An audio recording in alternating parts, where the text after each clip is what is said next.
Hi guys, can I take a little of your time?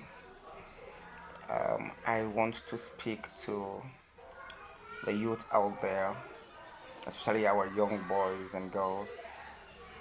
You see, times are hard. In fact, people who earn salaries are complaining. Not to talk of you who is in the labor market, searching for jobs here and there.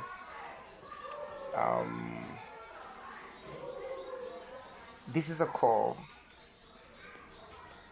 I want you to note that there are a lot of things out there that can fetch you money. You see, I see money in the gutters. I see money in waste, in trash. I see money on the street. But the major challenge is how humble are we to take on these jobs? How humble are we? I remember then I used to have this very handsome friend who decided to go into waste business, and there was this lady who was tripping for him. She was, so much in love with him, and she clearly told me when he started that business that no no no no no no, I can't have anything to do with this chap. Like so that's the challenge, humbling ourselves. Honestly, if you can humble yourself and start something, I tell you, the day it will grow big, it will amaze you. I know um, um, about the saying that moderation in all things. I know how difficult it is today to start some businesses small. In fact, I have actually spoken about this times and again, and I believe in Oscar Wilde's saying, a popular writer and poet and Irish. So Oscar Wilde said, "Nothing succeeds like excess. Nothing succeeds like excess." That's true.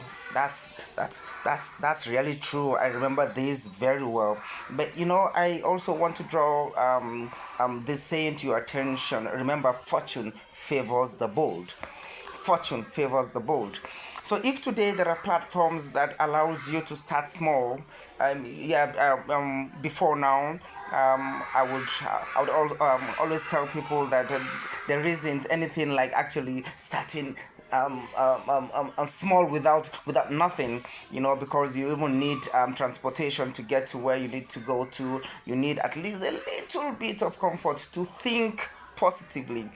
But I am very glad today that we have the Web3 and all. Recently when the Telegram stuff started, I know people who actually dedicated their times. But it's so amazing how people who have nothing were expecting something gigantic. And I think that was what frustrated a lot of people. But guys, there is always a starting point. There's always a starting point. Now, the excess here is if you have friends that are productive around you, that's excess. If you are exposed to the right knowledge and information, that's excess for you. We understand that money is just like saying money answered all things. Of course, we know it's not so anyway, but then, we can just try try to walk around that saying, that it answered all things. Because of course, when we talk of excess here, it's just talking about resources like money answered everything. But then resources doesn't just have to be about money. It has to be about the people around you